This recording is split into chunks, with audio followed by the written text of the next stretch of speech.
Some familiar faces out there. Hello. Going to talk this morning about flex circuits. My name is Randy Chinnock. I'm CEO of Optimum Technologies. We are not a flex manufacturer, so this is not a self-promoting presentation. We're a product development company specializing in optical devices, optical medical devices. And this presentation is from the perspective of using flex technology to make smaller and more capable medical devices. I'll mention some flex manufacturers in my talk, but I'm not providing any endorsements. So flexes have a long history. There's a very early patent from 1903 by a fellow named Albert Hansen from England. And he filed this printed wire patent and was aimed at solving problems in the telephone exchange. It wasn't a true flex circuit, or not a true printed circuit method, but it did produce conductive metal patterns on a dielectric substrate. Metal foil was cut or stamped out onto conductive patterns and adhesively bonded to paraffinized paper or something like that. He specified in his patent high-density, double-sided through-hole circuitry with interlayer connections, and conductors could be formed in situ by electrodeposition. Didn't even know they had that in 1903. Or by applying metal powder in a suitable medium, so a conductive ink, basically. Well, we've come a long way since then. This is a flexible circuit on a contact lens developed by Professor Parviz's group at University of Washington. It's on a transparent engineered hydrogel substrate. It's a multi-purpose sensor, including glucose. In addition to biosensors that are on the circuit, functions can include power harvesting from the movement of the eye, antenna for wireless data transfer in and out of the device, display control, and an optoelectronic display to actually provide visual feedback to the wearer about their glucose status or other vitals, and sensor readout circuit. So quite a distance in about 100 years.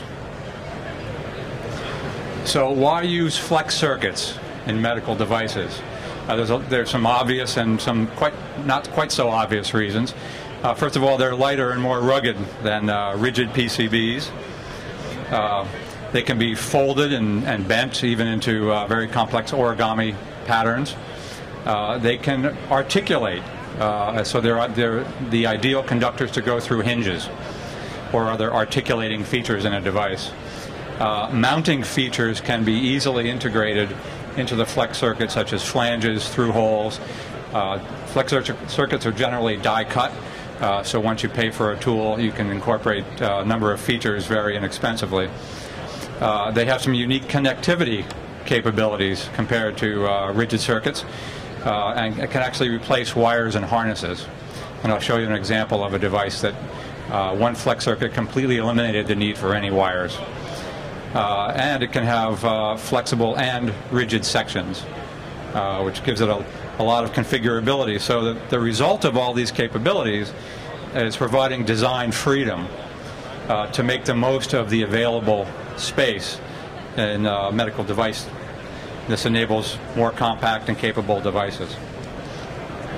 So what is the state of the art in flex circuits right now? We'll look at two levels. One I'll call the commercial level, which are the common flexes that are in all kinds of products and have been for some decades. Those are made by a wet etch process. Minimum trace and space dimensions are on the order of 4,000ths of an inch. Minimum drill hole size is on the order of 5,000ths of an inch. Small, but not nearly as small as the high resolution features that some manufacturers are offering. Those products use photolithographic and electrochemical deposition, semiconductor processes basically, and achieve much, much finer feature sizes. And shown here, courtesy of Metrographics, are some images of what they call their extreme resolution microflex technology. So I'll run through a few current applications. This is an implantable glucose sensor. It consists of a substrate, has an RF detection circuit, antenna, glucose affinity polymer, and a sensor that senses glucose binding to the polymer, and fluid transport or molecular transport through a biocompatible semi-permeable membrane. And you can see it's a very, very small device. This is from the company Cyber Sensors, and a number of manufacturers or a number of companies are working on similar devices. The next step is to integrate insulin pumps into this device to provide closed-loop capabilities for glucose sensing and control. This is a device that our company worked on recently. This is a visualized airway device. It's comprised of a reusable display that contains batteries and most of the electronics, and then disposable blades that consist of a flex circuit that contains a camera, optics, and illumination. And this is used for endotracheal intubation. The display is reused, the blade is single use, and so all of the electronics in the blade are thrown away after each use, and so it obviously had to have a very low manufacturing cost. And I have an example here that I can show you afterwards. It's a single flex that eliminated all discrete wiring in the device and really helped us achieve a very low manufacturing cost target. One of the other features of that flex is that it has a rigid section where it interfaces with the reusable display, and that has edge conductors on it that eliminated half of a connector at that end. So helped us keep that cost down. This is another implantable sensor. This is courtesy of Data Sciences International. You can see that the entire length is about 20 millimeters. Diameter is about 10 millimeters. And this is a very capable multi-purpose sensor that is implanted into mice, mostly for pharmaceutical research. They use mice to assess, evaluate the effect of drugs on physiology early in the drug development process. And this one sensor can monitor blood pressure, ECG, temperature, and activity of the mouse, all in one little implantable sensor, goes under the skin. And this company offers a whole range of products that are all based on flex circuitry, rolled into very compact packages and encapsulated. This is a gas sensor. Incorporates an infrared transmitter and receiver. Interesting packaging design. The substrates include ceramic, conventional FR4 rigid circuitry, and flex PCB, all bonded together, used in many types of gas sensing applications. The unit is folded and then wrapped into a cylindrical shape. This is an Archival Fish Tag. This is about 1 inch long. Actually, a little long, about 2 inches long, and this and the previous are both courtesy of Task Microelectronics. This is a complete embedded circuit with a microprocessor, memory dies, and wire bonded onto flex. So that's another technology that's available, is wire bonding directly onto flex. This includes temperature sensing, a light pipe, depth sensor. It attaches to ocean-going fish like tuna and salmon, and its integrated data logger can record sensor data for up to 5 years and transmit that to a surface receiver. This also gets rolled up, fits inside a 1/2 inch diameter cylinder. And a third one from Task. This is a wildlife tracker. It's a flex circuit with sculptured flex connector. You can see there on the left. That's an example of putting basically half of a connector directly onto the flex circuit, and it just needs to plug into the mating half of a connector. This includes a microprocessor, memory ICs, analog circuits, perhaps also useful for tracking human teenage wildlife. This is my favorite. This is probably the smallest camera, endoscopic camera in the world. Measures about 60 thousandths of an inch in diameter, 1.5 millimeter. And it has multiple layer substrate on both sides, through holes. Also uses ceramic and flex design. It's got a custom imager, lens, LEDs that provide illumination. The ceramic substrate has 8 balls on the back that connect, that are bonded directly to a flex. So, you know, ball grid array technology is compatible with flex, even the smallest ball grid arrays. PCB has a capacitor on the back, 8 pads for soldering small gauge wires to. And this finished assembly is rolled into a 1.5 millimeter diameter metal cylinder and incorporated into the tip of an endoscope. So other applications that we're aware of for small flex circuits, perhaps enabling technology for many of these applications, ultrasound angioplasty devices for passing through blood vessels, very compact devices that can do ultrasonic imaging from inside of blood vessels, blood chemistry sampling devices at point of care, retinal implants where obviously compact size and the flexibility of flex circuits has a lot of value. Remote transmitters for data transfer into and out of the body, magnetic sensing and analysis devices, lab on a pill. These are swallowable devices that can perform imaging and all kinds of sensing inside the body.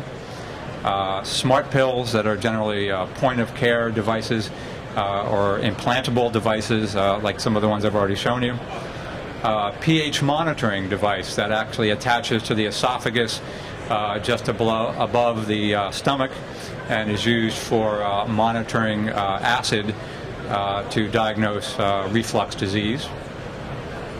And fall sensors that are prescribed particularly for the elderly. They're Band-Aid-like patches that are very inexpensive, that can be attached to the body and incorporate accelerometers that can actually record a fall and send out an alert and actually tell the responder how the person fell, what the dynamics of the fall were, and what the maximum g-forces were that the patient experienced. So very kind of an enabling technology in that, for that application. There are some challenges with flexes and medical devices. Biocompatibility is one. Not all the materials used in flexes are biocompatible. Flex substrates are often familiar materials like polyester, polyimide, PEEK, but not all are biocompatible. And as feature sizes shrink, the material also has to have much higher specifications for defects. What may have been tolerable defects with the old commercial technologies for things like inclusions and bubbles are now no longer acceptable when you have micron-sized features. So materials have to improve. And the features are getting so small here that perhaps they're overlapping in their applications with some MEMS and other nanotechnologies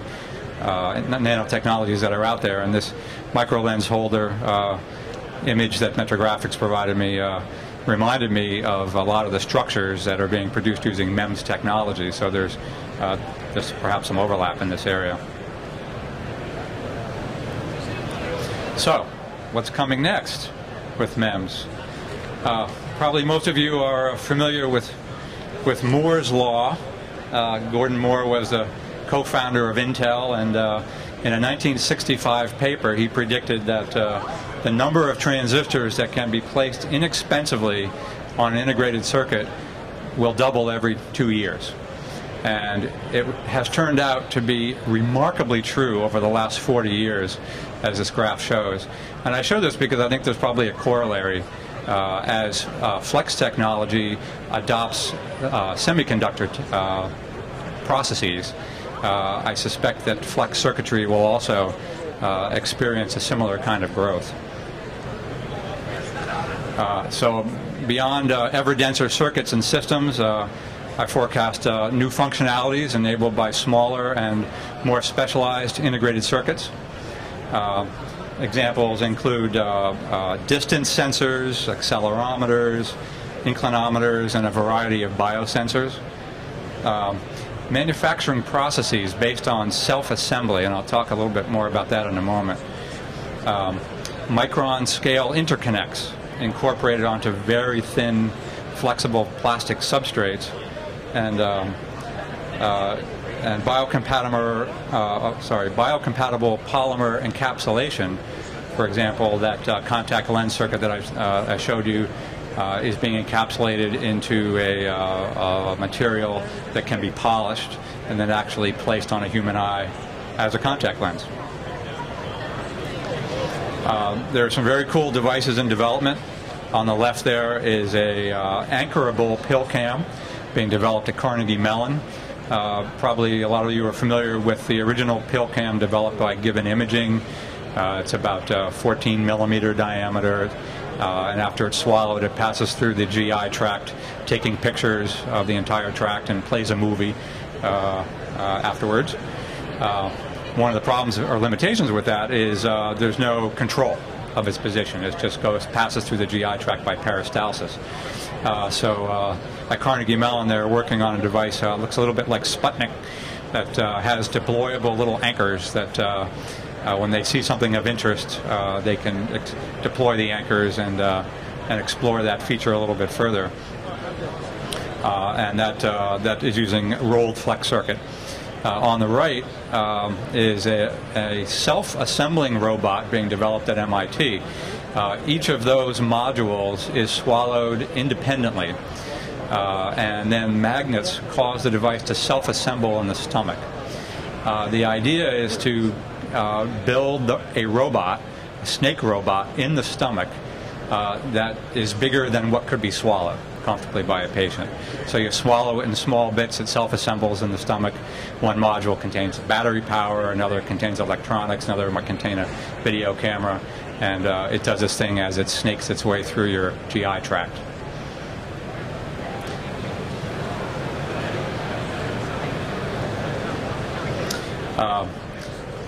Nanotechnologies are going to impact flex circuits. Here's a picture of a circuit made from printed carbon nanotubes at Northwestern.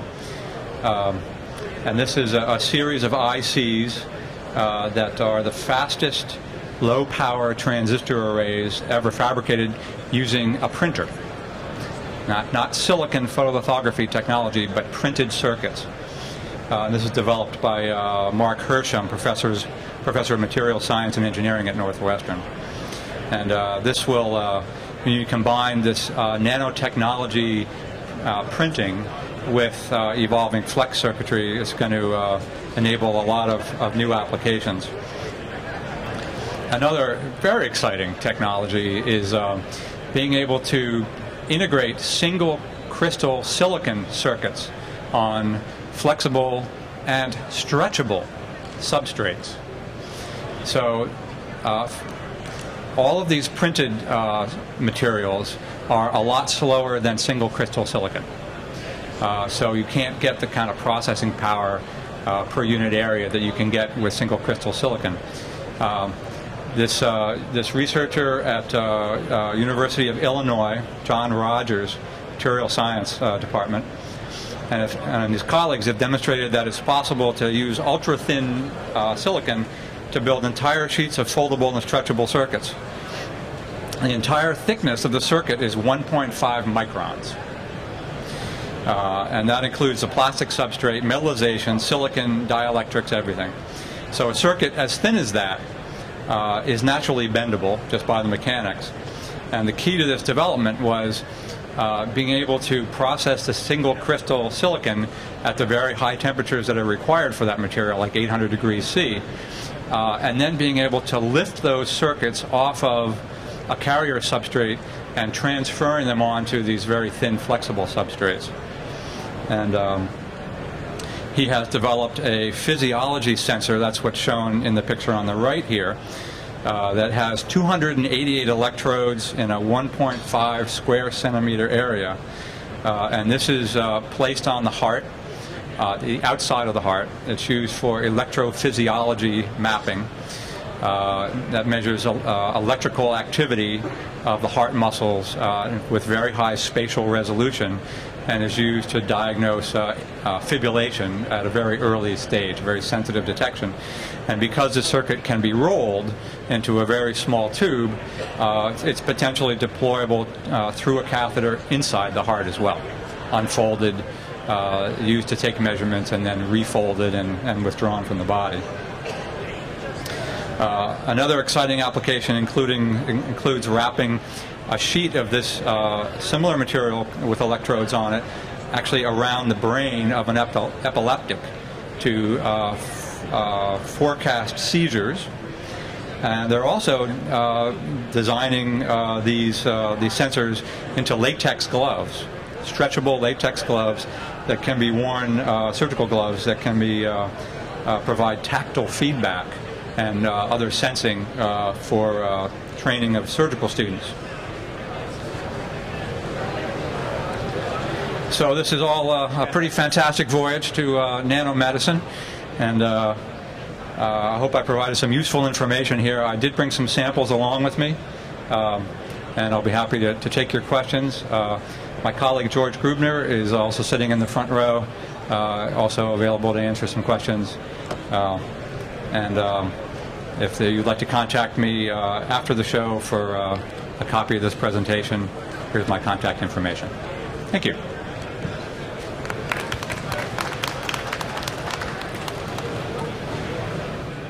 I'm pretty interested to know what's your business pattern?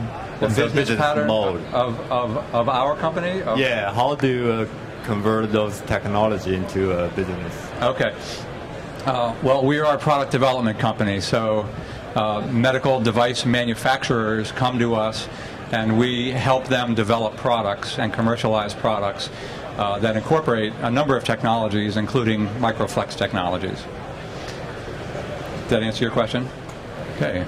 Well, feel free to come up and have a look at some samples up here. Thank you very much.